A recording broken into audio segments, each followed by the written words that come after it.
Get this sports podcast party started, all right?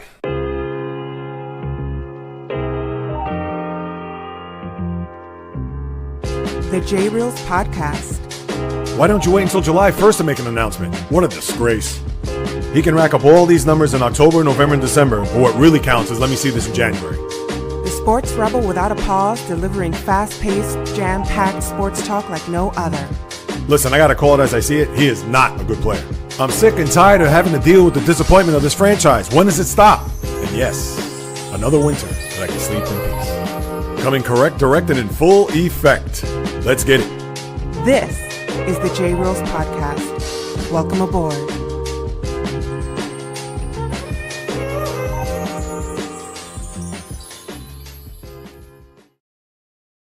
What is happening, my good people? Greetings. How are you? How's it going? How's everybody doing out there? What is the latest and greatest? Hope everybody's doing well, feeling fantastic, in excellent spirits. As we approach the middle of April, the sports world is sizzling, and it's even going to get hotter. And you've come to the right place to listen to everything I have to say, or I have to say what's going on in the sports universe, as this is the JAYREELZ podcast with JAYREELZ. For my first timers, welcome aboard. And for those who've been banging with me going back to the very beginning, somewhere in the middle, or even as early as this past Thursday, I welcome you guys and gals back. And as we get set for an NBA playoff where we'll have the play-in tournament tomorrow, I'll get into some storylines with that. NHL, the final few days as we have the Stanley Cup Playoffs this forthcoming weekend. I'll get into that. The baseball, even a tennis note. That's right. Tennis we talk about here on the podcast, but I'm going to start off with what happened there yesterday down in Augusta and pretty much the entire weekend there with the Masters. And for those that are watching live here on YouTube, I have this little makeshift ring light because my original ring light, the power cord, crapped out. I'm going to have to get a new one. Hopefully I'll get one in the next couple of days. So bear with me with my little setup here, whether you're watching live or even recorded here on YouTube or even on Spotify for that matter. So I appreciate your understanding in reference to that. But when it comes to the golf, the big theme overall, I will say before we get to Rory, because obviously he is the main theme here, but the tournament overall I thought was very good. It wasn't great. And even if you thought there was a lot of drama there, especially when you got to yesterday with all those players at or near the top of the leaderboard, whether your name was Rory McIlroy, of course, Patrick Reed, Sam Burns, Scotty Scheffler, who had a tremendous comeback, and obviously I'll get to him, Tyrell Hatton. You had so many of these golfers in the mix that when you look at the leaderboard at the end of the day and you say to yourself, wow, you had all these players bunched up together, battling it out to see who's going to come away with a green jacket. And for all intents and purposes, it fell short. It was good, but you didn't really have that nail-biting, white-knuckler type of moment where, and there was one for a hot minute, which I'll get to momentarily, but even when you look at how the leaderboard and the scorecard ended up at the end of the day, and when you look to see that, oh, Rory McIlroy won by one stroke over Scotty Scheffler, that must have been a barn burner. It was not. In fact, you had to have the heroics from Scheffler in order for it to get to a point to where it looked closer than what it was. But at the end of the day, Rory McIlroy, for the second year in a row, not only wins the Masters, but he did it in pretty much steady, if not spectacular fashion. And on top of all that, made history in back-to-back years.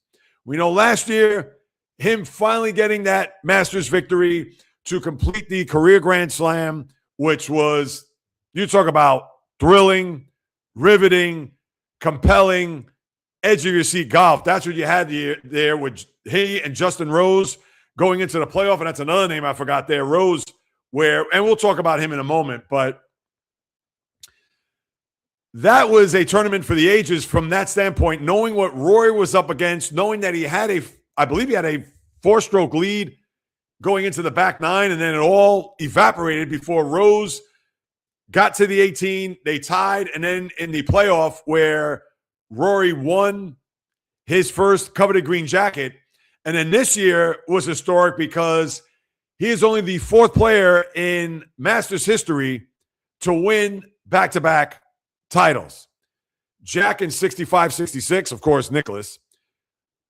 You had Nick Faldo in 89-90 go back-to-back. And then Tiger in 2001 and 2.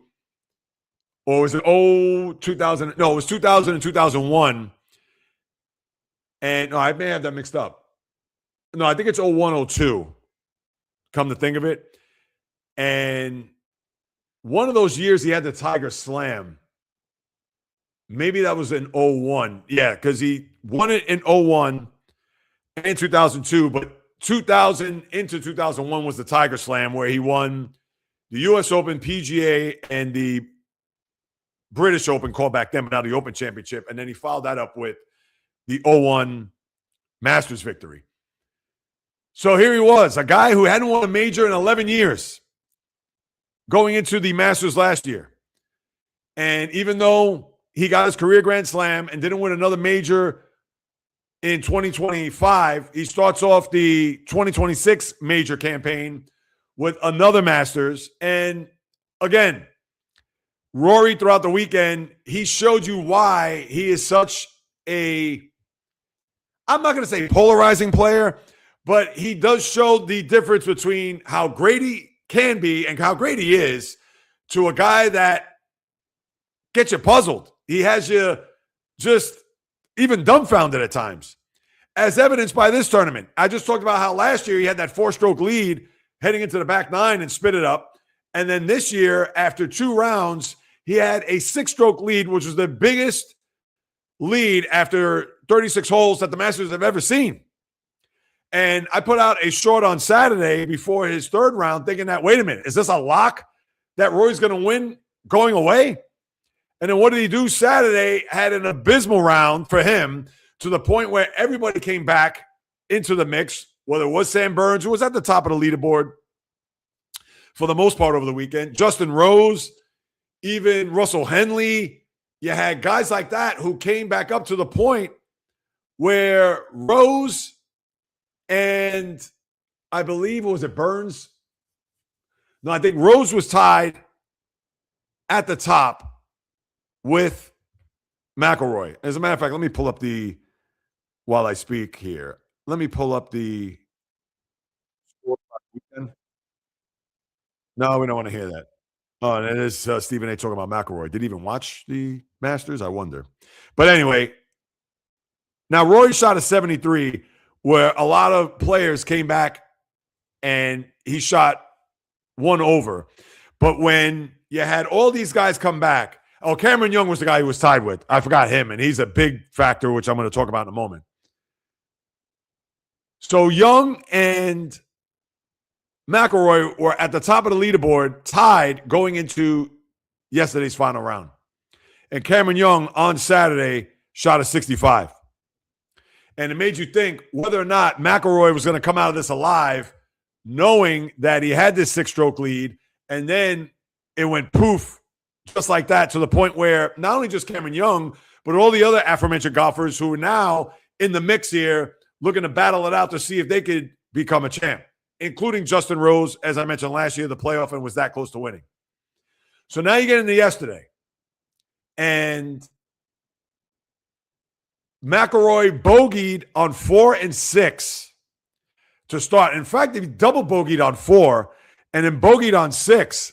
And it made you think, oh, geez, this is where it's going to fall apart. And for a split second, Justin Rose actually had the lead heading toward the end of the front 9 to where you thought, wow, could Justin Rose redeem himself from last year and somehow, some way find a way to get to the 18th hole a stroke ahead or maybe even tied? I'm sure the last thing you wanted was a playoff.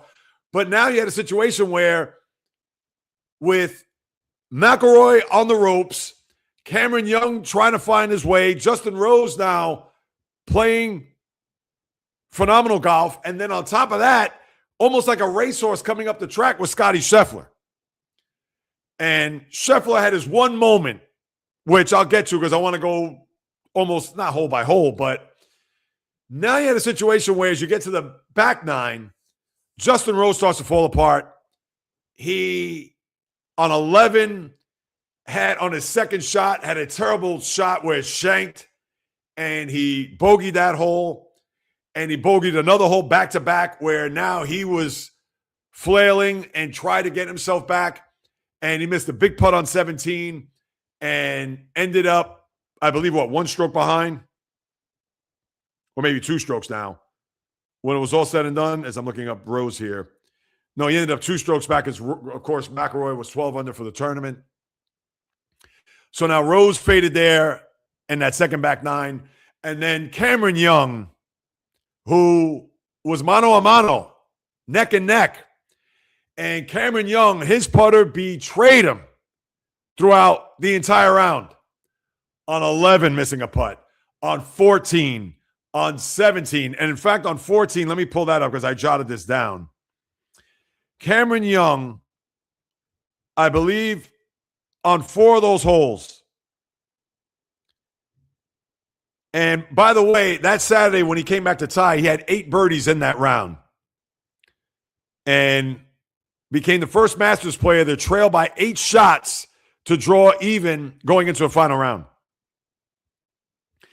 And for him to then go, let me see, 14 he missed badly, 15, and then on 16 where it went in and around the cup and out. And those 3 holes, he probably hasn't slept a wink. Because if he would have made 2 of those putts, he would have had a playoff. And if he would have made all 3 of them, and those are all makeable putts, that's where his blemish is on this, not only this round, but this Masters. Because for him to come all the way back to what he did on Saturday, and then on Sunday to be right there and not be able to sink those putts, oh, geez. And that's what foiled him. And even guys like Sam Burns, who was there, and Burns had a brutal, I believe he double bogeyed on, on 3, I think it was. No, he double bogeyed on 2 and then bogeyed on 3, and he was out. And then he came back. I believe he ended at, 9 under for the tournament. Made a great putt on 16. But, yeah, he was just, Cameron Young, I was angry for him and at him too. But because you wanted to see drama, and that was my point at the start of this. You didn't get that riveting, like, oh, he's going to be that closer.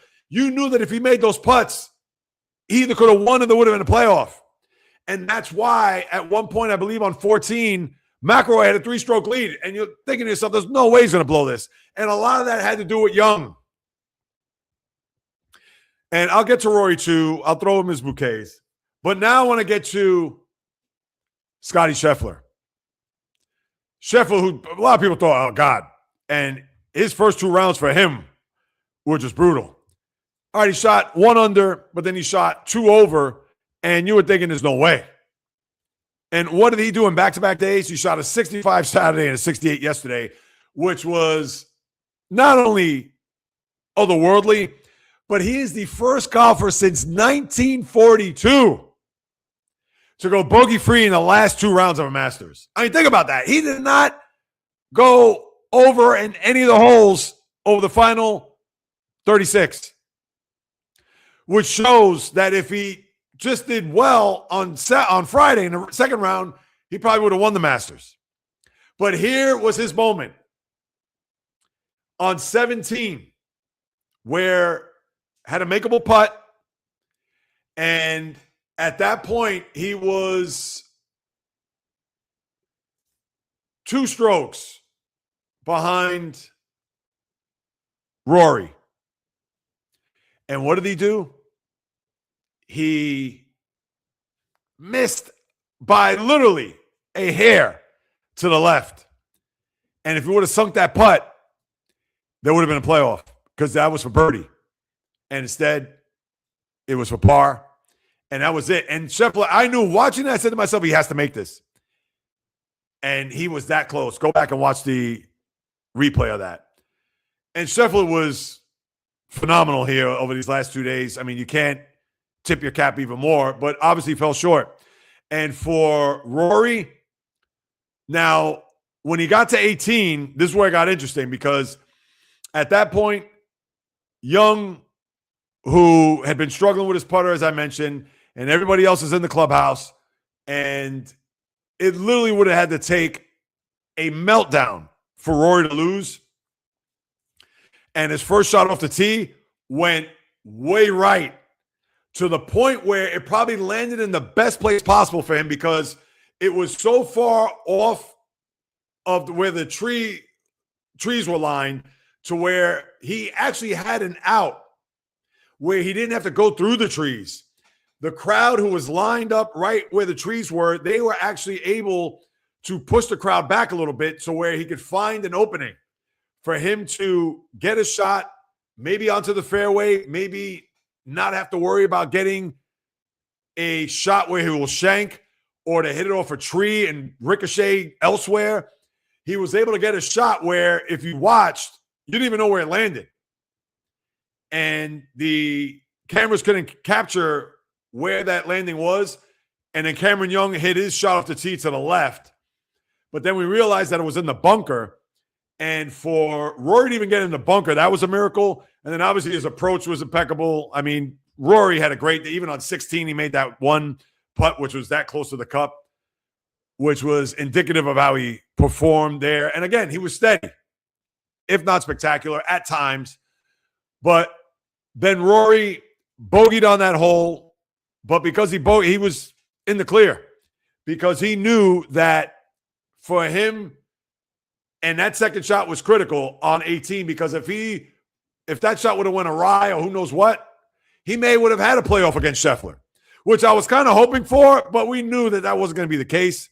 And then here it was, very anticlimactic after Cameron Young sinks his putt, and even though Rory came that close, but it was a tap-in for a Masters tournament, back-to-back green jackets. First time it has happened in, 24 years when Tiger last did it.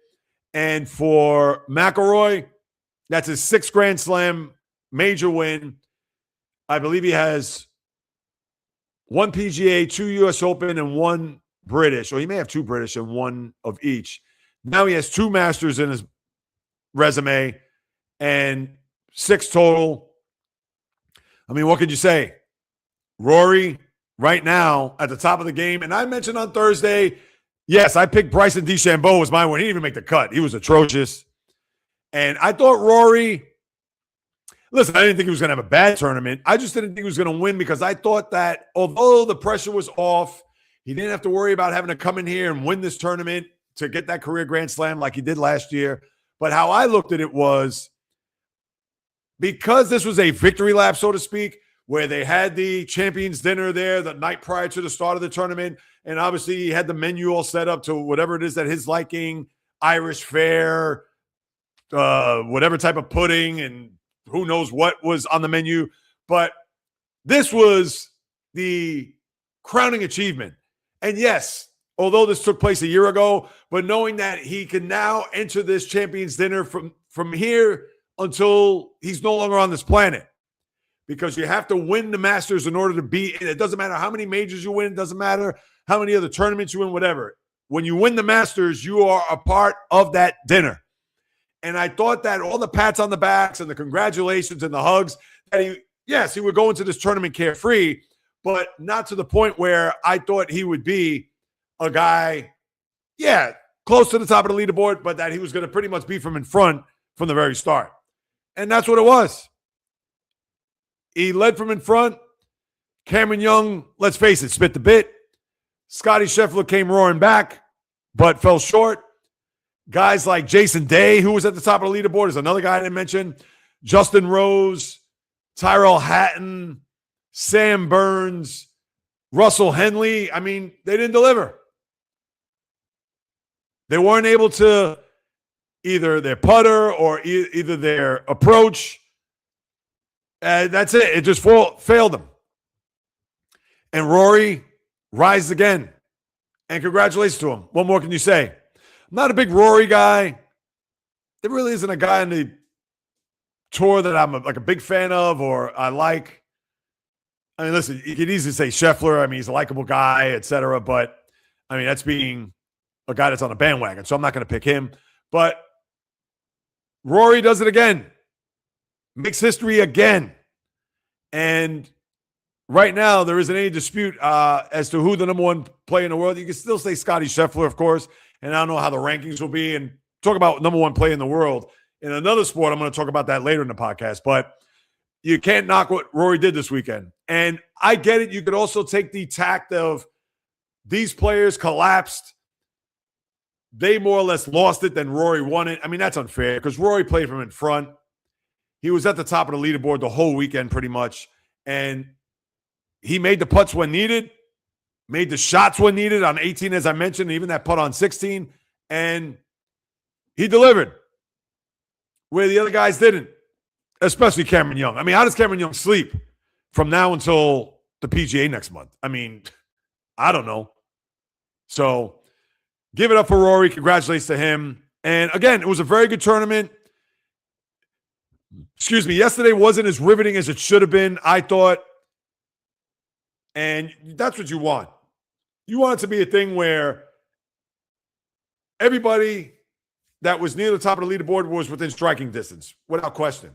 And it just was a matter of a shot or two here or there that I just chronicled. But even then, did you really feel like Rory was in danger of losing this tournament? And that's where you didn't have the drama. That's where it wasn't like, oh my God, what's going to happen? Or edge of your seat, like you had last year with Justin Rose going at it with Rory McIlroy. You didn't have that this year. And that you can't dispute. And there's people that have, even on my YouTube channel here, they've said that, oh, what are you, crazy? There was drama. I didn't see it. Not at all. And even though when you look at the scorecard and you see Rory 12 under, Scottie Scheffler 11 under, and then four of the golfers underneath Scheffler were at 10 under, and it makes you think, whoa, wow, this had to be right to the wire, tooth and nail, down to the finish. It was not. And that's why I thought it still was very good. That's not the knock tournament overall, but it didn't capture the imagination to think that, oh my God, Rory McIlroy could lose this tournament when you got to the back nine. That's it. So that's what you have with the golf, and we look forward to the PGA next month, which I wish the PGA was in August when it once was about, 8-9 years ago, but we'll talk more about that then as we move it along here. Now, whoever has comments, I'll get to the comments later on, as you know. So, and I know I didn't post this up. There I go. Avoids collapse wins back to back. So anyway, let me put the golf clubs away, get into the NBA as I bring up the graphic here for those watching.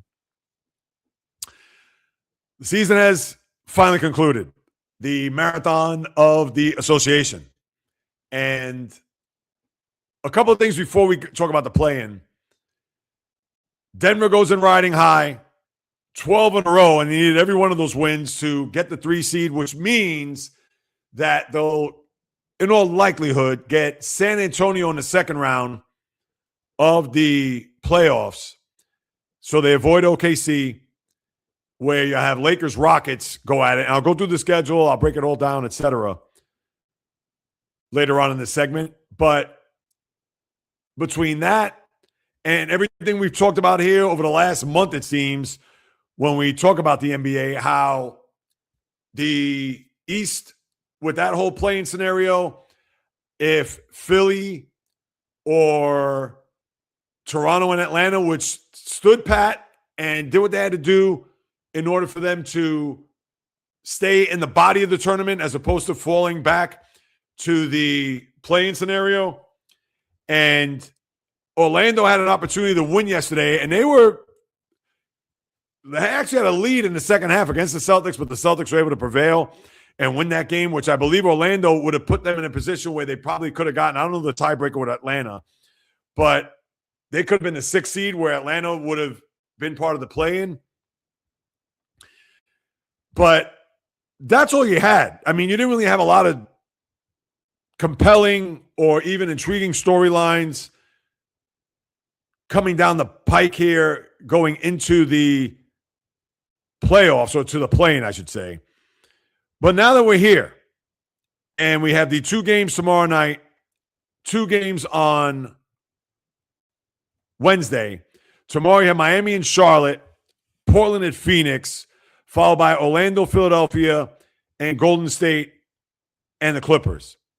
So you have the 9-10 matchup of Miami-Charlotte, and you have the 7-8 matchup of Portland and Phoenix, which means 9-10 Wednesday out west, and you have 7-8 Thursday, or excuse me, Wednesday in the East.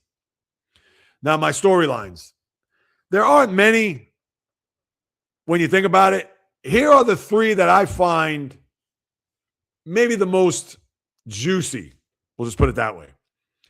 The first one is this the last hurrah for Golden State? And I say that respectfully because if they don't win the next 2 games, well, let's start with the first one. If they don't beat the Clippers there Wednesday night, obviously they're done. They need to win 2 games in order for them to get into the 8th seed in the Western Conference. And when I say last hurrah, I mean, think about it. Steph Curry's going to be a year older. Now, I believe he has 1 more year left on his contract, so he's coming back. Similar to Kawhi Leonard, I might add, the team that they're actually facing, which they are part of the storylines as well. But I say the last hurrah respectfully because Curry's not getting any younger. Draymond Green isn't getting any better. They're still, with their injuries, Jimmy Butler not going to come back to January around that next year. I think that this era of what we've seen with the Warriors, Steve Kerr, obviously Klay Thompson has left. I mean, this is it. And unless they're going to come back rejuvenated, revitalized, whatever, with a totally different roster next year where they're going to be in some sort of contention, I mean, this is it for the Warrior run. And even if they do win the 2 games and get in as an 8 seed, I mean, come on. They're going to get swept by the Thunder. I mean, that's all there is to it. So this could be, in essence, the last of the Warriors as you're going to see it. And even with Draymond, I don't know. He probably has another year left on his contract.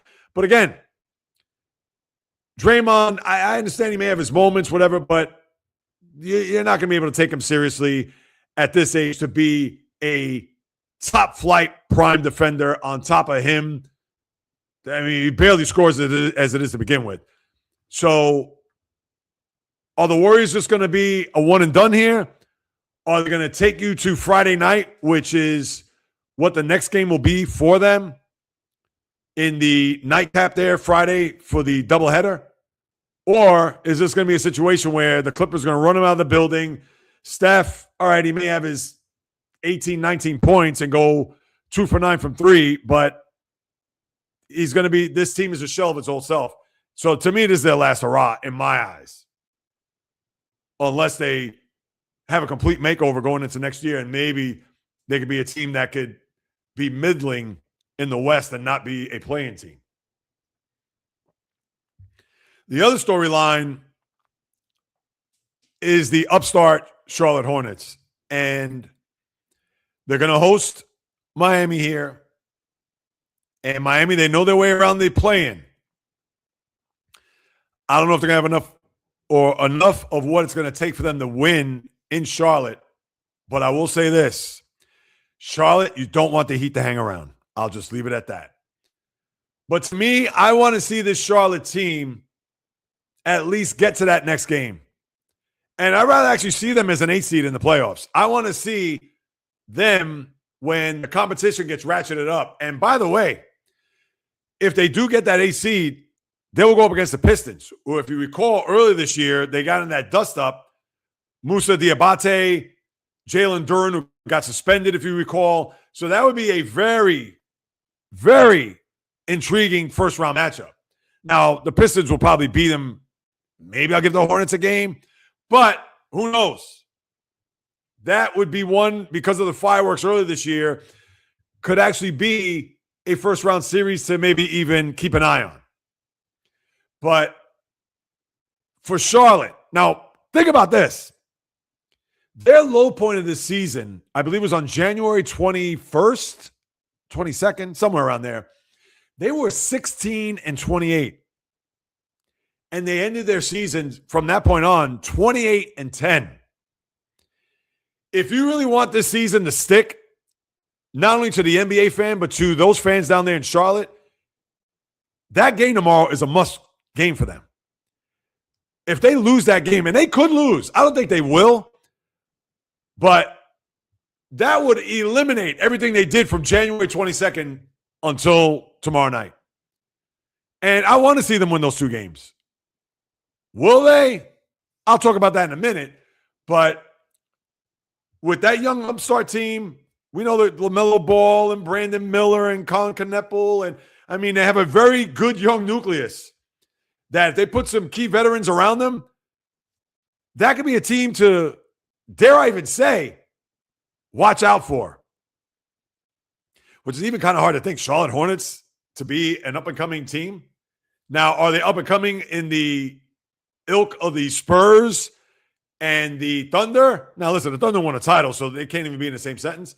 But the Spurs, now they don't have that one player like Victor Wembanyama. LaMelo Ball is not Victor Wembanyama, but maybe Charlotte could be a team that could go next level if they get into the bulk of the tournament after this coming stretch here of the play-in. And then the last thing is the Clippers, because they're, to me, in the same boat as the Warriors. Now, obviously, they have nowhere near close to the success that the Warriors have had here over the last decade plus. But with Kawhi Leonard going into his final year next year, and the Clippers, for everything, the new building and the way that team was constructed with Paul George, with James Harden, and George leaves to Philadelphia, and Harden gets traded, and Kawhi's the last guy standing, and with all the controversy off the court about how he got paid and that company and the situation with the salary cap, how that was circumvented by Steve Ballmer, and that's still under investigation. And now you have this Clipper franchise where they're going to host this game against the Warriors, but what is it going to mean in the grand scheme of things? Is it going to get them to play the loser of the 7-8 game and maybe into the playoffs? Maybe. But this Clipper team, for the way it was built and for all of the hype over the last few years, right now you got to wonder whether or not this is on life support.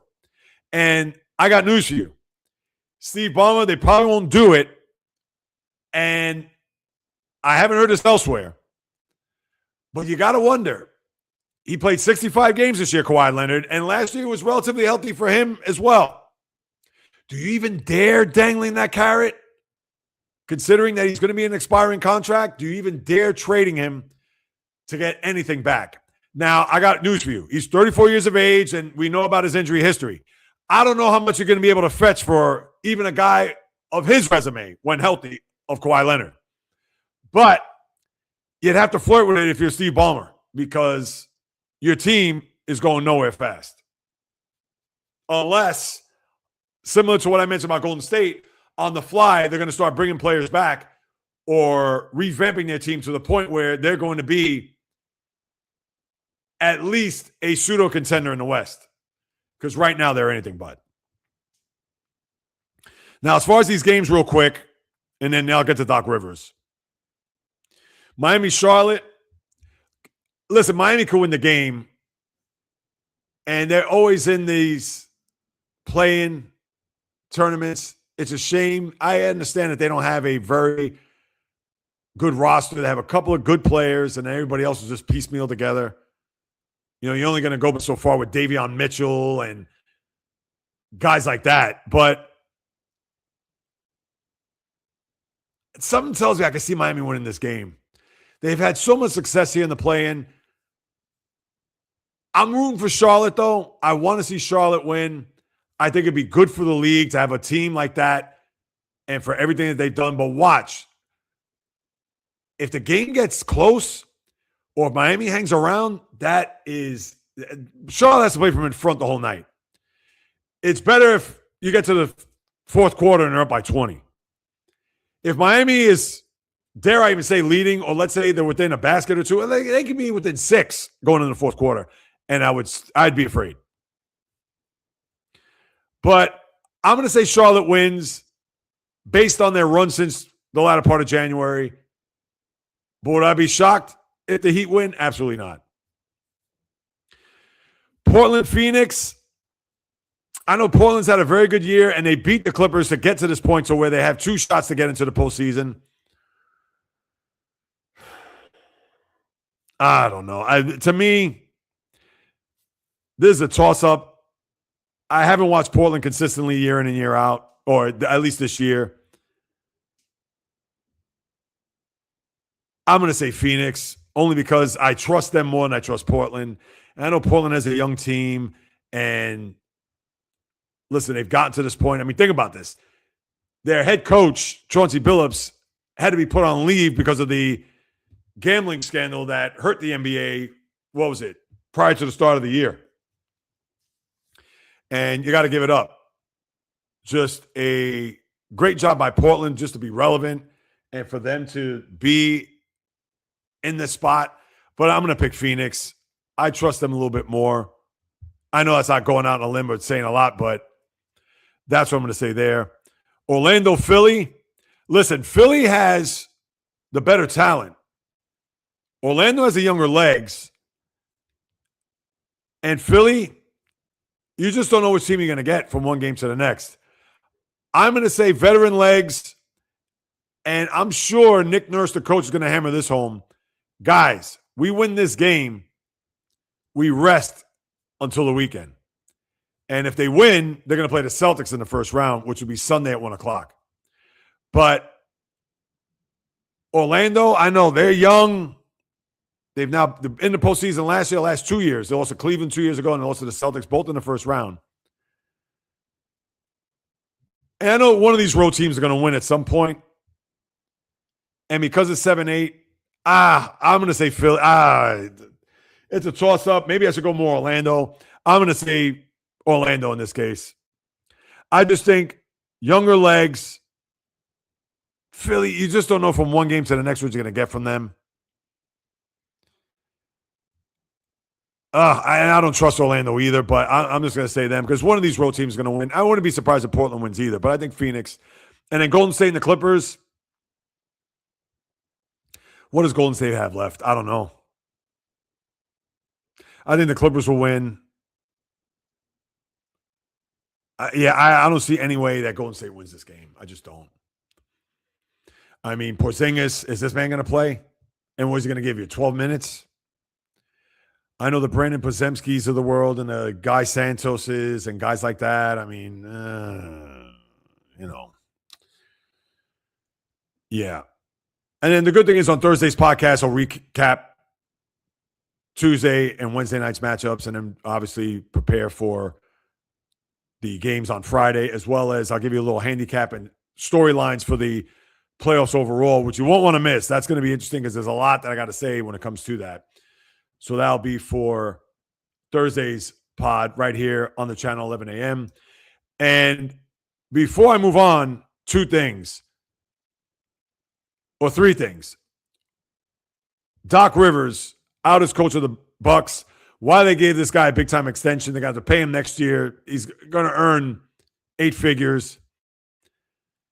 And Milwaukee, that's been a disaster all year, even with Giannis. And Giannis, who knows if he's going to come or go. That will wait till later on. But the one thing I talked about this weeks ago, Doc Rivers is going into the Hall of Fame this year as a coach. And I understand he's won a championship, and I understand he's had a very good coaching career, but he's blown a lot of 3-1 series playoff games or playoff series in the past, as I've chronicled. This Denver team, this Milwaukee team, I understand that they had Giannis, who was in and out of the lineup, and they didn't really have a good supporting cast, but still, 32 games. And Giannis said he was healthy, but the team said, we're going to put him on the shelf. Was that the tank? Who knows? But just a mess there. So that's number 1. Number 2, your schedule forthcoming for the weekend. Saturday at 1 o'clock is Toronto at Cleveland. And this is both all the game 1s for the weekend. Then you'll have Minnesota at Denver, 3:30 on Saturday, followed by Atlanta at the Knicks, 6 p.m. And then you'll have the Lakers host the Rockets. That game is on ABC. The 3 games prior to that are all on Prime Video. And then Sunday, obviously we don't know who the opponent is, but the Celtics will host the 1 o'clock game, followed by Oklahoma City, 3:30, 6:30 Pistons, and then 9 o'clock, I think it is San Antonio. So that is your schedule. And then the first 2 games on Sunday are on ABC, and the 2 night games are on NBC and Peacock. And then lastly, before I move on, and this is what happens when I pick teams that I don't like, that I'm not a fan of, and I see some comments there. I'll get to them at the top of the next hour, I promise. But this is what I get. My over-unders, win totals. Remember I talked about it last week where I said, oh, if the Knicks will run the table somehow, some way, and they beat the Celtics there on Thursday. No Jaylen Brown, of course. And they beat Toronto on Friday, so they played Charlotte yesterday. I needed them to win. Their number prior to the start of the year was at 53.5.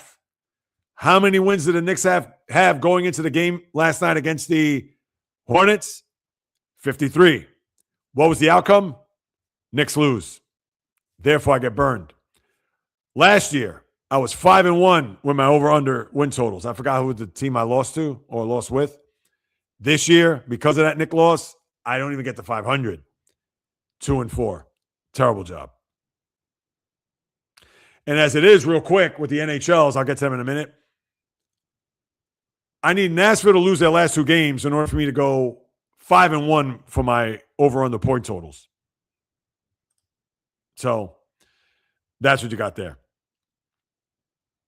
All right. Let me lace up the skates, go to the NHL, take a sip of water in the process. We're down to the last few days. The season will conclude on Thursday. And as you see there on the graphic, you have some interesting races, which I'll unfold. But the Islanders are cooked, done, toast. The Islanders who made that panic move by firing Patrick Roy. Why, I don't know. They could have fired him even today if they wanted to. Or tomorrow, their final game against Carolina. Which the only thing that you're looking forward to if you're an Islander fan is if Matthew Schaefer, I'm thinking of the old defenseman because I had Canadians on the brain. Matthew Schaefer, the number 1 overall pick this past year, who's going to win the Rookie of the Year. I mean, there needs to be an investigation if that's not the case. But the only game to watch tomorrow, or one more time, the only reason to watch the Islanders tomorrow is to see whether or not Matthew Schaefer gets the record for most goals scored by a rookie defenseman in National Hockey League history, which was done by Brian Leach. He tied him Thursday night against Toronto, and he could surpass him with a goal tomorrow night against the Hurricanes. Now, the Islanders overall, a complete mess, complete disaster, and I'm just going to spend a couple of minutes on this, and then I'll move on. But here's the reason why, and I think back on this, and it's just painful. The reason why this team is not going to the playoffs is because they do not score, as evidenced by this weekend, but not even just this weekend, overall.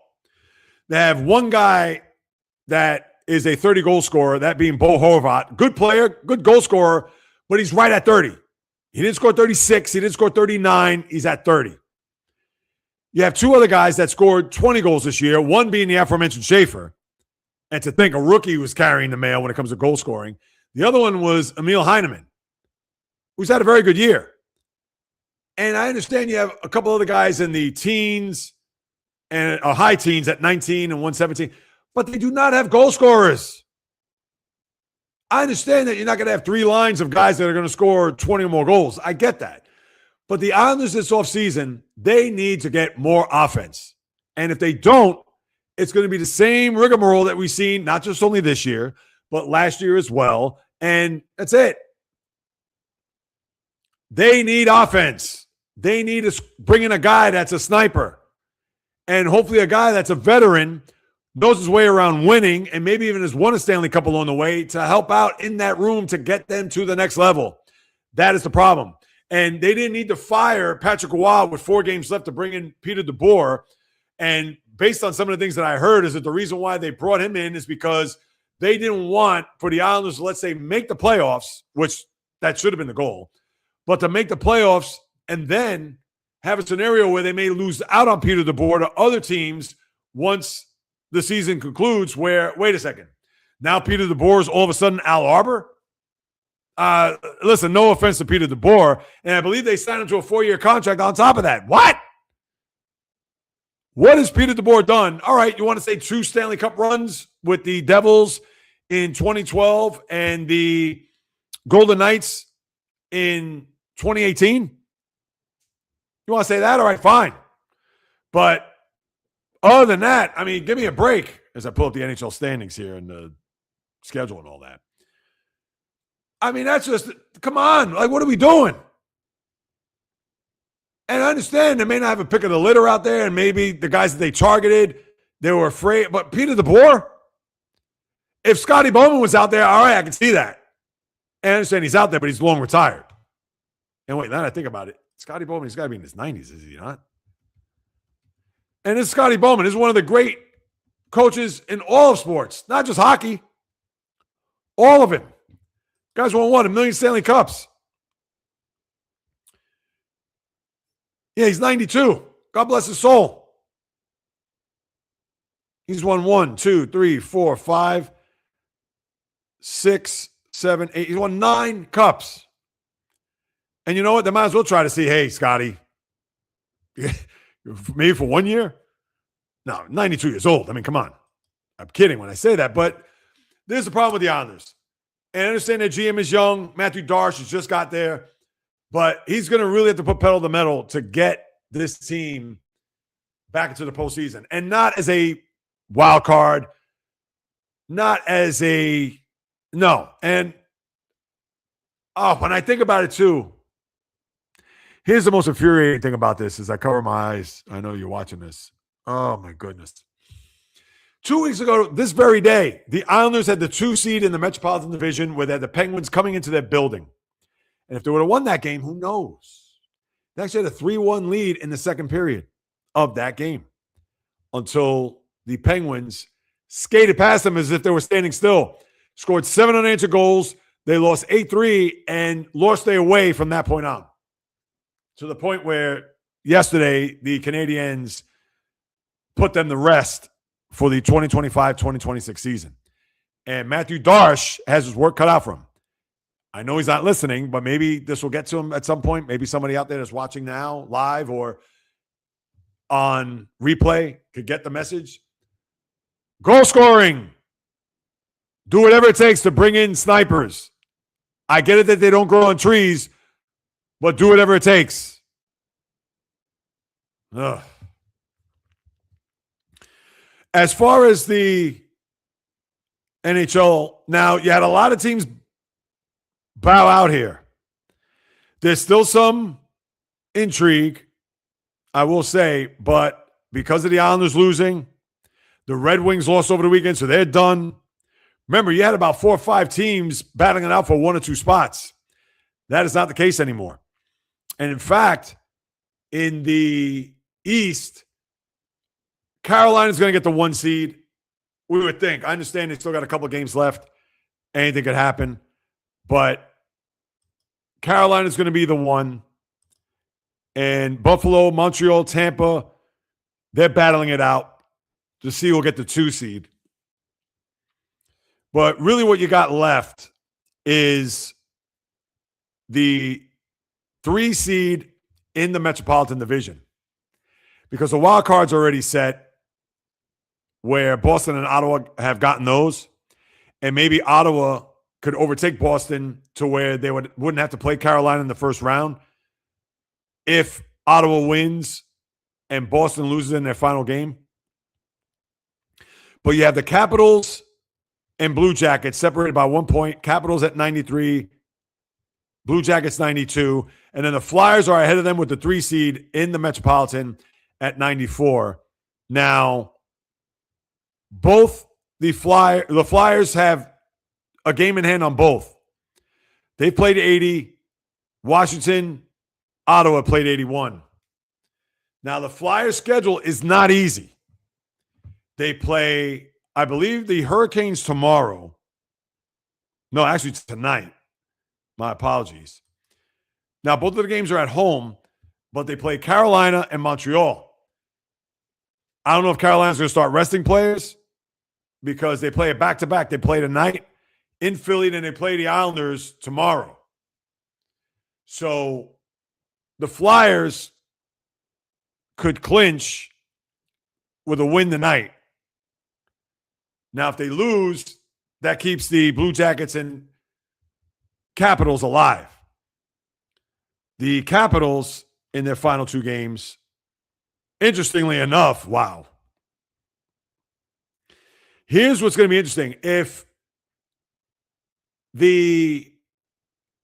somehow, some way, if the Flyers lose to Carolina tonight, Washington, in their final game, and Columbus's final game, is against one another. So that, in essence, is a playoff game. Because, remember, Washington 93, Blue Jackets 92, Flyers 94. If the Blue Jackets win and the Flyers lose the next two, I guess by a tiebreaker, Columbus will get the 3 seed. If Washington wins, out goes Columbus. And if the Flyers lose their next two, Washington gets in. All Flyers need to do is win one of the next two, and they're in. So still a long shot for both the Capitals and Blue Jackets, but they are alive. And one of them are going to be done by tomorrow if Philadelphia loses tonight. So that's what they're hoping for. And Philly's last game against Montreal, it must be Wednesday then, right? Let me just confirm that.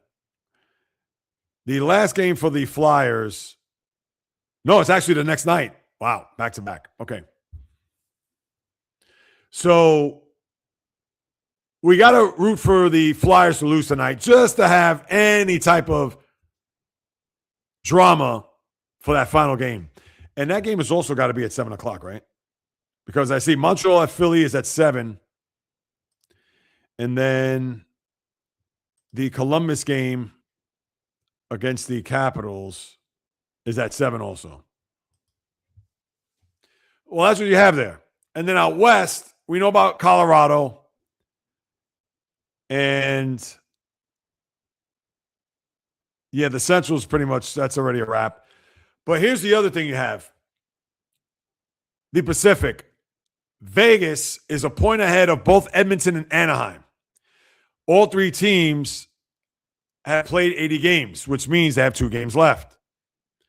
Now, you also have to throw the Kings in there because the Kings have 3 games left. They're at 87 points, so they do have an outside shot to maybe even get in as a 3 seed.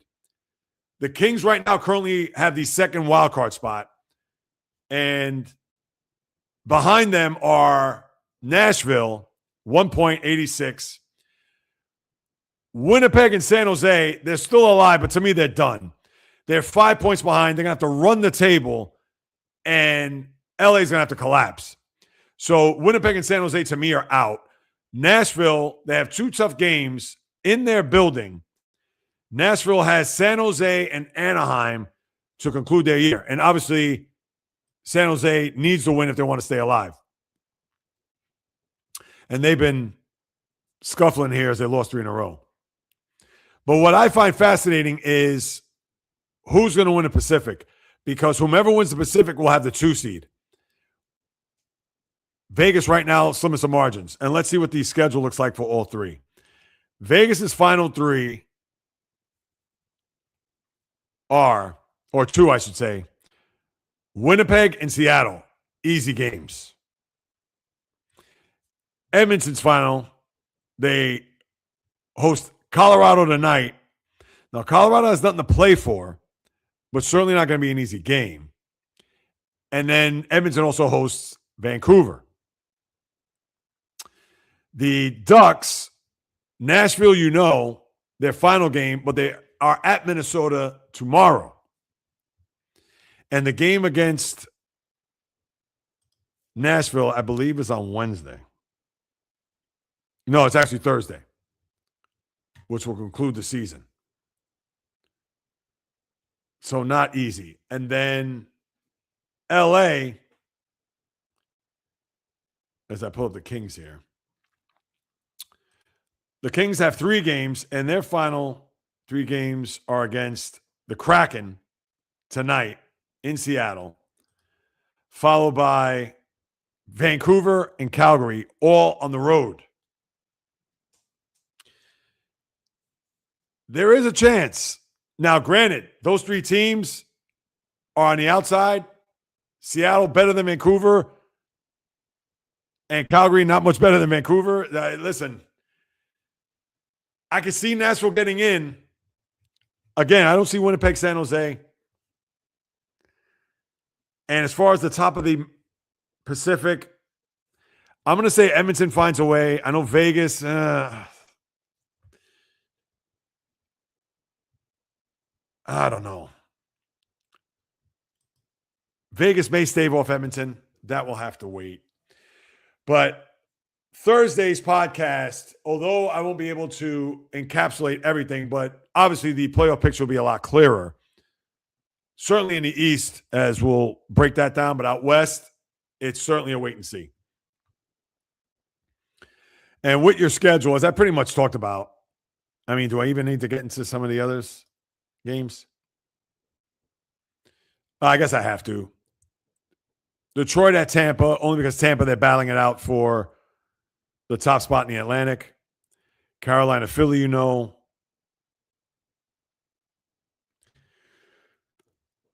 San Jose, Nashville. Colorado, Edmonton. LA, Seattle, Winnipeg, Vegas. Tomorrow. Jersey at Boston, Montreal, Philadelphia, Washington, Columbus, Anaheim, Minnesota, Winnipeg, Utah. Well, Utah's in, but Colorado, Calgary, Pittsburgh, and LA, Vancouver. Wednesday. Dallas at Buffalo. Interesting. New York at Tampa, Detroit at Florida. Well, that game's meaningless. San Jose at Chicago, Seattle at Seattle at Vegas. Yeah, and that is your NHL. So remains to be seen. I'm here for him. I'm looking forward to it, so you know. All right, comments. I'll get to those momentarily because I got to get through the baseball, and I got one other note that I want to bring up regarding tennis of all sports. Baseball. You had quite a few teams come back to the pack here, and baseball season is still percolating. Still got stuff going on. You still have some decent storylines. You have a big series starting tonight, which I will talk about in the schedule segment. But here's what you got. Yankees, Mets, Astros. I bring those teams up because they are mired in some bad losing streaks. I'll start with the Astros because they're the longest one. The Astros started 6-3. Since then, they've lost 7 in a row. They lost 3 in Colorado. They've now lost the first 3 to Seattle, which they will conclude their series this afternoon in a wraparound game before going home to play Colorado again in Houston. And Colorado flying high. You're thinking, wow, great start. And it got mauled here. Now, I know Hunter Brown on the IL. I know that the Astros, I don't know. I picked them as an under this year, I believe. I got a little bold. Let me just double check that. I did, 86.5. Now, listen, we're not even at tax day yet. But I'd be a little concerned if I'm the Astros. Long season, I know. But 7 in a row here in April. The old saying, can't win a pennant or claim a playoff spot in April, but you can certainly lose it. That's number one. Number two, the Yankees. And again, one more time, it's early, it's not tax day, etc. But for the Yankee fan, about 9 days ago, when they were 7-1, talking about, oh, big year, I feel it. How are you feeling now? 8-7, you lose the back end to the A's, shut out in the final game, go to Tampa, get swept. Now, we know they can pitch. They haven't been able to hit. I believe their batting average prior to going into the game yesterday, I think they were at 202. I mean, listen, we know baseball in 2026, it's not about having 2 or 300 hitters in your lineup, but man, you could go up and down that lineup. The only guy that's really hit is Stanton. He's hit. Judge is slumped. Jazz Chisholm can't get out of his own way. Listen, their lineup, they're going to hit. They're going to maul bad pitching. They're bully offense, but they have not gotten on track after that 8-2 start. And as far as the Mets go, I understand people are probably thinking, oh, JAYREELZ is going to pound on the Mets. He's going to get on them, whatever. Am I angry? Am I frustrated? Am I disappointment? You know the answers to that. A resounding hell yes. Another one they haven't been able to hit. Soto out of the lineup doesn't help, but there's something off with this team. Francisco Lindor with the gaffes in St. Louis.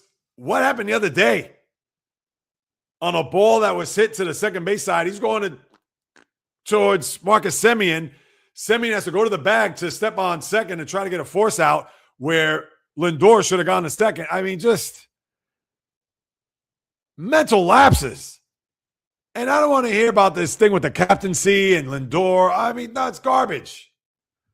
But he is off, and he's always he's a notorious slow starter. I don't know if the hamate bone, if that's been an issue trying to come back. I don't know. But again, I've seen this movie before with the Mets. Good and bad. Good 2 years ago, 24-35. They had the best record in the second half. They got to an NLCS. But bad because they're the Mets, and they do Met-type things.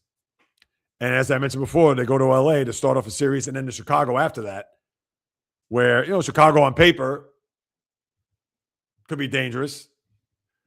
Bit of a slow start for them this year. But, yeah, I'm not going to go crazy on the Mets just yet. I'm not happy, but it's April 13th. I'll just leave it at that. Now, the other teams, whether they're back to the pack, well, I'm trying to get my standings here, people. The other teams come back to the pack. Whether that's the Marlins a little bit.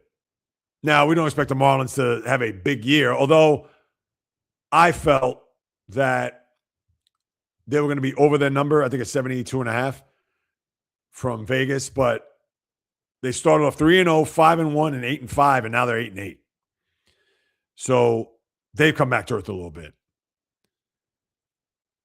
Then the Rockies. I bring them up because last time I talked about them, they were 6-6. And they were going well, and you were thinking, oh, all right. Hey, they're not going to be in the playoff hunt by Memorial Day, but let's have some fun here. They got swept by the Padres. Back to the pack. Cubs, I talked about them, 7-8, not a great start. But other teams that have surprised. I know the Rays here with that sweep. Orioles after that dreadful start, now 8-7. Twins, how about them? 9-7, and then they start off. Then they got swept to start off the year. Yeah, they got swept by the Brewers, did they not? No, they lost. Hold on a second. Yeah, they start off with the Orioles. Maybe I'm thinking of last year. Yeah, they started off the schedule in Baltimore. And yeah, they started off 1-4. And they were 3-6. And since then, they've won 6 of 7. So kudos to them. But as I mentioned, we're into the third week of the baseball season. Some teams have not played well, and it's alarming, etc. But are we going to get that crazy here? Even me, as a Met fan, to know that as of this very moment, they've lost 5 in a row. They were 7-4, now they're 7-9. And I know fans want Mendoza's head. Can we relax, please? It's just typical New York fans for you, right? They want to put in a new manager and just whatever. But no, but that's what you had there with baseball and the Athletics. I mean, seriously, that's another thing. The team can hit. I'll give them credit. But they cannot pitch. Aaron Savali, come on. I could probably hit that guy. And, of course, I'm teasing. I don't want to be disrespectful toward a major league pitcher. But what are we doing here? We can't hit Aaron Savali? If you're the Mets yesterday afternoon?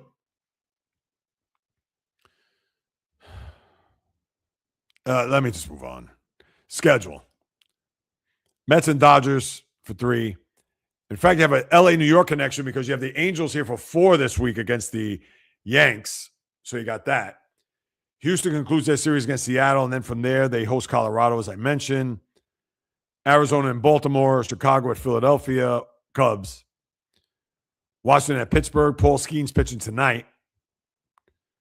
Miami and Atlanta, Boston and Minnesota, Cleveland and St. Louis, Texas at the Athletics. And then the other games that are of note tomorrow, Kansas City at Detroit, San Francisco, Cincinnati, Tampa Bay at the White Sox, Toronto, Milwaukee, Seattle, San Diego. Yeah, that'll pretty much do it for your schedule here this early part of the week. And some sad news in baseball. You had Phil Garner, one of the great nicknames, Scrap Iron, played on the 79 Pirates and won a World Series. Scrappy player, played third base, actually managed in the Astro organization. Died at the age of 76 due to a battle of pancreatic cancer. And again, was a lunch pail guy. His nickname said it all. Had some punch. Good fielder. I believe, didn't he manage the Astros there in 2005 when they went to a World Series? That was the year they lost to the White Sox. But for Garner, thoughts, prayers, condolences go out to his family, the Pirates, Major League Baseball, etc. And 76. I mean, what are you going to do? That's still very young, but pancreatic cancer, unfortunately, had taken him and had been battling that for a couple of years now. So, all right, one last thing before I get to your comments. And I have to bring this up because I saw this, and I got to look into this a little bit more. But yesterday, although it wasn't a major tennis tournament, the next one will be next month in Paris at Roland Garros with the French Open. Yannick Sinner beats Carlos Alcaraz to now reclaim the #1 spot in the men's rankings in the world. And this is after Alcaraz beat Sinner twice last year. Remember, the last 3 major titles was all Sinner and Alcaraz. No, I take that back. It was not, because in the U.S. Open, the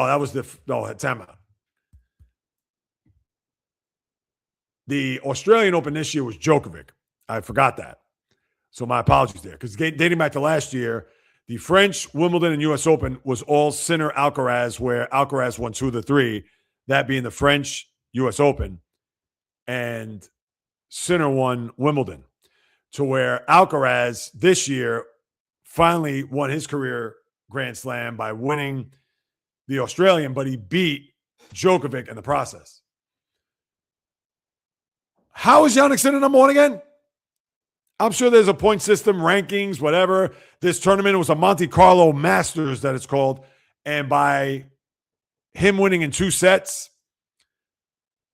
he all of a sudden reclaims himself as the #1 player in the world after Alcaraz won the last major with Sinner not in it. And then the last major that they faced, Alcaraz beat Sinner. So one more time, make it make sense. How is Sinner the #1 men's tennis player in the world?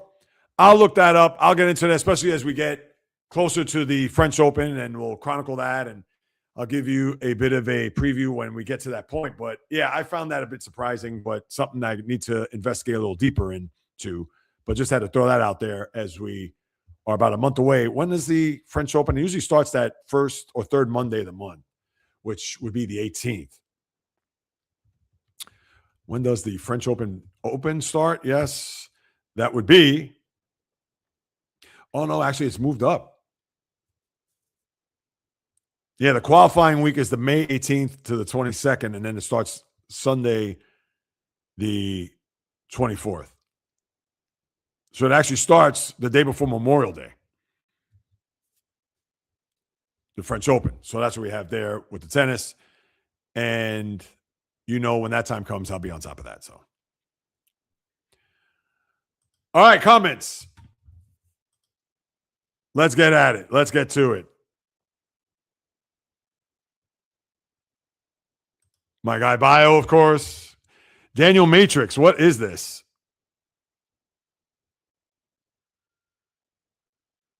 All right. If that's going to be the case, I'll reach out to you. I appreciate that, Daniel. All right, let's see. Anyone think the Lakers beat Houston?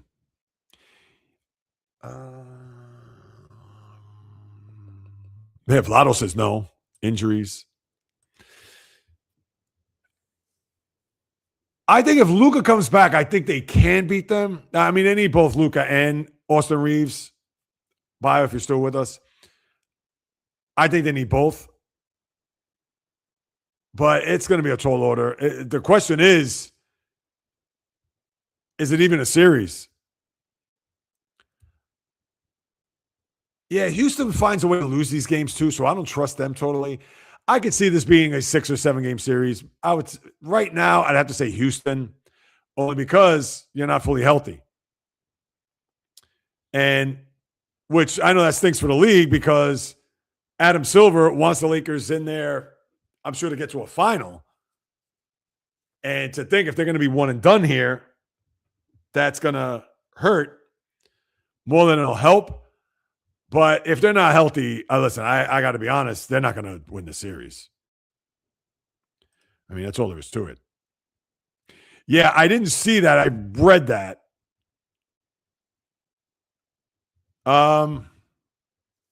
Yeah, I got to look into that more. I did see the headline. As a matter of fact, let me pull that up. Maybe I can watch a highlight of that right now. NBA. They don't have that there. All right, I'll look that up. Yeah, and that Mikal Bridges extends his streak after 23 seconds. I mean, come on. And how many games he's at now? 638. I mean, it's becoming a joke, but I'll just leave it there.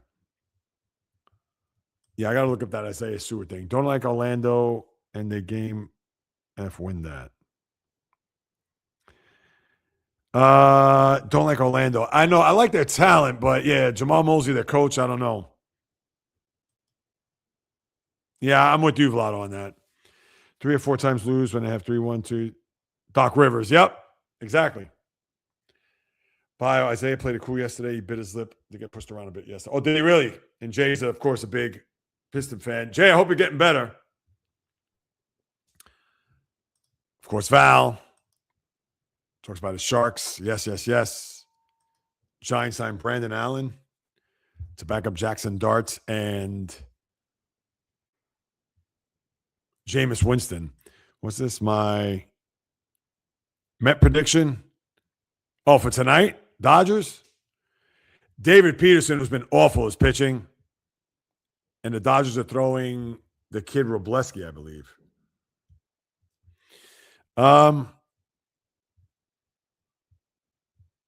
Yeah, David Peterson has not been good. I say the Dodgers win tonight. I mean, would I be shocked, stunned if they don't? No, but that's a floundering. And it's the worst team they can actually play right now. So we'll see. Giants, why have they been losing? What do you think is the problem? Their MLB team. Yeah, Giants, again, they just haven't hit. And they were in Baltimore over the weekend. Let me pull them up real quick. San Francisco. You know, all right, they win on Friday, but when you score 4 runs in 2 games, I mean, what do you expect? And prior to that, yeah, they beat the Phillies. They're just an inconsistent team.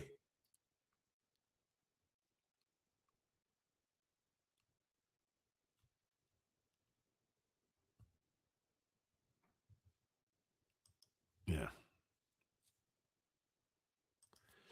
Mets Dodgers shorts incoming Nets.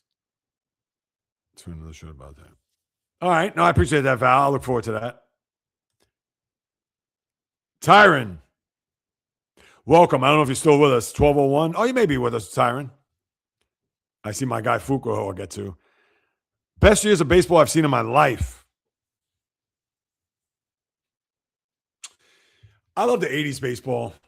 I think the 80s, those were some great times as a boy, as a teen. In fact, I had this on YouTube. They had this baseball trivia thing, which I watched, the wife and I, and it says, oh, some of these are hard. I mean, it was the biggest joke. I mean, the trivia questions were, who was the first player in the 80s to hit 40 home runs and steal 40 bases? I'm like, this is hard. And we all know who the answer to that is if Mark is in the room. That'd be Jose Canseco. But those are the type of questions they were. Like, really? Come on. Yeah, I love the 80s. The 80s, especially when the Mets got better in 84 throughout the rest of that decade. You had the 80 World Series, which was very good. Kansas City, Philadelphia. 82, Milwaukee, St. Louis, the Suds series. 83, not so much. Baltimore, Philly. Didn't Baltimore win in 5, I believe. The 84 Tigers. Of course, 86 Mets. The Don Denginger play. The 80s, I thought, to me, I think, were the best that I've seen. Hall of Famers everywhere. Not to say there aren't there now today, but. All right, Fuqua, a.k.a. Wrote a pen mark. Cowboy Bowie Bull. Everyday Mets. Jonathan Sean Cup. Tatsuya Mai. Minnesota Fats. Is butthurt from not being named captain and minutes checked out. Stat pattern player. Yeah, if he's butthurt about not being named captain, he needs to get over it. He really does. He's got to start playing better. These lapses in the field are inexcusable from a guy that's getting paid, what, $34 million a year?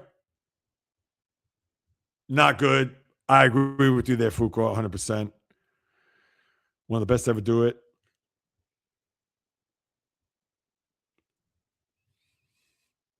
Quick. Who is that, Val? Oh, Rangers play. Oh, wait a minute. Is he Jonathan Quick's retiring? I didn't see that.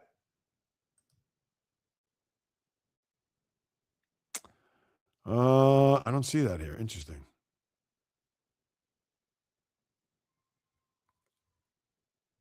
All right, Jonathan Quick, if that's the case. Tremendous career. 2 Stanley Cups. Now, is he a Hall of Famer? Oh, I got to get to that. We have signed Kayla Thornton. Oh, Valkyries. All right. Yeah, Lakers win. Yes. Yep. But I feel bad for J-Rod. Ace of Ones on a fire manager, coach. Yeah, I haven't heard anything about Jamal Mosley, but if that's the case, I can see why. I picked them as an over this year, and yeah, they underachieved big time. Yep, Logan Webb, that also. I'm seeing the best baseball life in the last 14 years. Oh, yeah. Well, yeah, that's your Dodgers. They were tied 24. Wow. Wow, is that right? 24 straight years. Jeez. Yeah, Dodgers are a juggernaut. 14 straight. Yeah, right. Going back to 2011. All right. Try the best thing. That's right.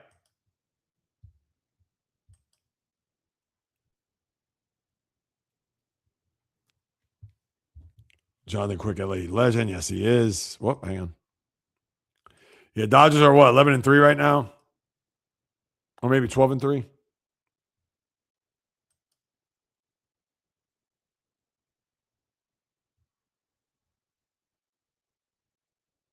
Where is this? Oh, come on. Standings.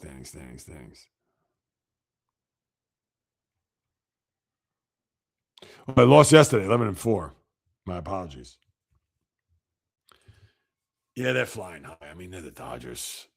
Unk! Lost 119 games.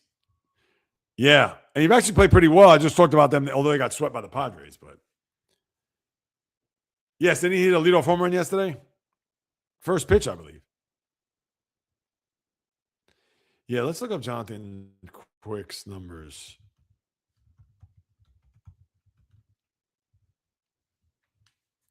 Hockey reference.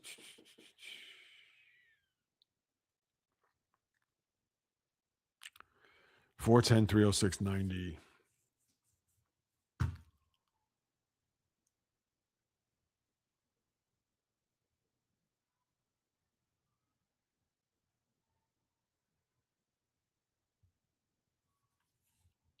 Oh, no. All right. Yeah, I'm scrolling down Jonathan Quick. We got led the league in shutouts one year. That was the year they won a cup.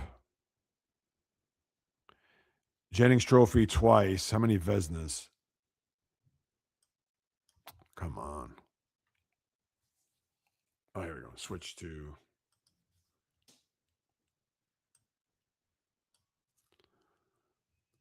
Top 10 in Vezina. 1, 2, 3, 4, 5, 6. And then, yeah, that's it. And then he led games played.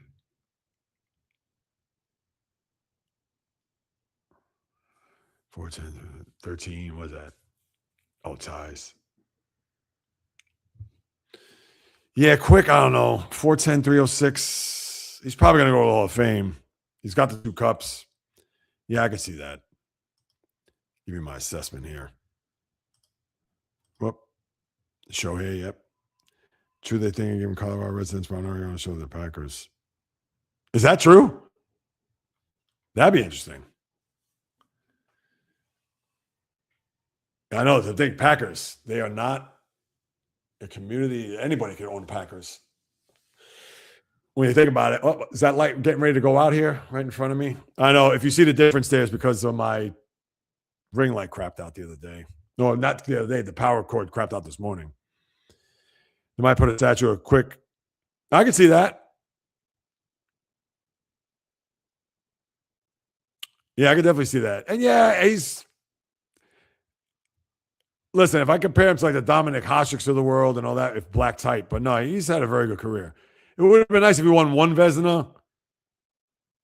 Like I mentioned, top 10, but he was in the top 5, what? 1, 2, 3 times. Second and 12. He was third and 15, 16. And fifth in 2013, 14.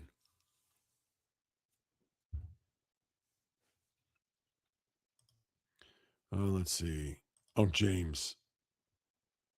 Wow, that'd be something. The Rockies being a team that's. Well, hey. We've seen a lot of strange things in sports. So that could be. That's certainly not out of the realm of possibility. But Rob Manfred, would he go for that? That'd be the big question. Yeah, the Walmart guy. Oh, did he really? He's got a thing with Denver. Something along those lines. Knowing that he owns the Bronco franchise, and then it's like, oh, hey, let's see if we can get the Rockies, which obviously they need a lot more help than the Broncos do. That's for sure. All right, let's see what else is happening in sports. Other than that, that will probably be it. Yeah, we know about Doc Rivers.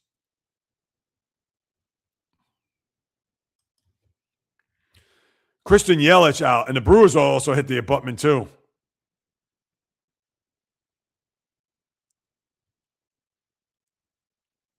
Pulled for a pinch hitter Wednesday. There's some fluid in there, so let's wait. That's the manager, Pat Murphy.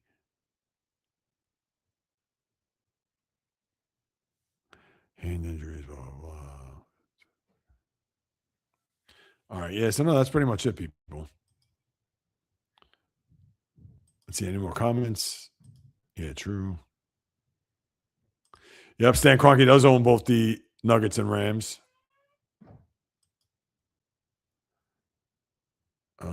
Sky's falling to the Blue Jays. Yeah, what did they do over the weekend? Toronto.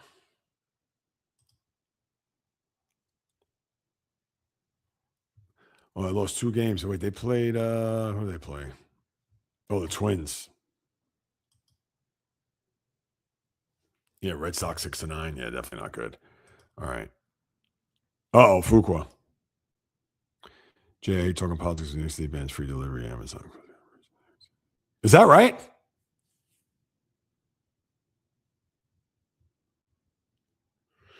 Wait a minute. If Amazon, you say free delivery for what? Just Amazon? Is it free across the board? Now you got me curious. Sophie Cunningham staying with a fever and not going to. Yes. No, they definitely need her back.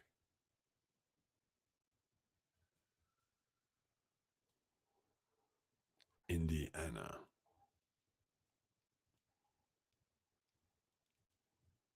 All right. I think I'm all caught up here. All right. What I'm going to do, people, is I'm going to close out. And then if you have any comments, I'll get to them momentarily. But yeah, I will start to bid adieu. So with that said, people, another episode just about in the books. As always, thank you so much for stopping by, carving out precious time out of your day to listen to what it is I have to say about the toy department of life called sports. And if you haven't done so, please subscribe, rate, review on Apple, Spotify, of course, here on the channel at JAYREELZ, just to increase the visibility of this podcast with all the others that are out there. This is true, professional, on top of very passionate sports talk. None of this clickbait, rage bait garbage that you get out there. There goes a one light that went out. None of the clickbait, rage bait that you see with other channels that are out there. This is made by a lifelong sports fan. Yours truly, for you guys and gals, a sports fan, as I cover everything that's happening in the sports universe. And if you want to hit me up with any questions, comments, or suggestions, you could do so at the following: Instagram, TikTok, Facebook, the JAYREELZ Podcast, Twitter, JAYREELZ1, just a number, or on Instagram, just JAYREELZ. On Twitch, JAYREELZ1, just a number, the old-fashioned way, the JAYREELZ Podcast at gmail.com. I'll be more than happy to follow up with you guys and gals, because whether you do or do not know, this is what I love to do, people. I've been doing this full-time for over 2 years, trying to blaze a trail and a path in this podcast universe, YouTube channel space, to deliver nothing but passion, fire, energy, fury, my thoughts, opinions, critiques, praise, analysis, feelings on anything and everything that happens in the world of the diamond, ice, gridiron, hardwood, golf course, racetrack, tennis court, boxing ring, octagon, you name it. From my lips to your ears, from my heart to your soul, from where I am to wherever you are. The JAYREELZ Podcast always comes live, correct, direct, and in full effect. From the South Bronx, the South Beach, the South Central, the South Pacific, and all points beyond. Peace, love, and God bless everybody. Enjoy the rest of your Monday. And until next time on the JAYREELZ Podcast, on the flip, baby. Fuqua. Amazon is blood and life. Yeah. Unk, I appreciate you, man. Thanks for stopping by. I got to check you out on one of your live streams. Yeah, my wife orders from Amazon. We don't have 2 accounts. We have separate. Well, I canceled mine because I figured, well, and I don't usually go on Amazon. I'm old school. Unless I absolutely positive, I'm going to need one for my power supply for my ring light. So I'm going to have to ask the wife to order it. But yeah, I get it. People love the Amazon, get the 2-day delivery. It's the world we live in. So I feel you, Fuqua. How's the leg? I'm going to go running later. It's going to be warm. It's probably what now? It's going to get to 77. If I had to guess, it was 57 when I went outside to walk the dog. I'm going to say it is 68 right now. And the temperature in New York City is 71. All right. Yeah, it's going to get 78 by 6 o'clock. And tomorrow, 82, 86, 85. I love it. Next Monday, 51. Jeez. But What's this? Val championship pedigree, defensive force, perfect fit. We have Sion, K Stokes, Valkyries. All right. Kudos to them. Fuqua, how's the leg? I know you're back running daily, feeling good. I ran Saturday, it was excellent. I'm going to run today. I'll get out there tomorrow. I'll get out there Wednesday. Get some consistency here when it comes to running, get myself in better shape than what I am now. So that's what it's all about. We're not getting out alive, but as long as you're in good enough shape, that means you'll be around a lot longer. So, excuse me. Yeah, if that's it, everybody, I will sign off. Any other last second comments? I'll be more than happy to follow up questions, whatever.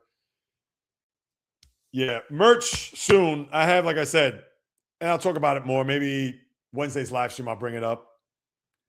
Yeah, because we're going to talk about beer glasses and mugs and among other things. So, yeah, get on top of that. More T-shirts, caps, you name it. I'll have it. So with that said, people, as you know, I appreciate you all.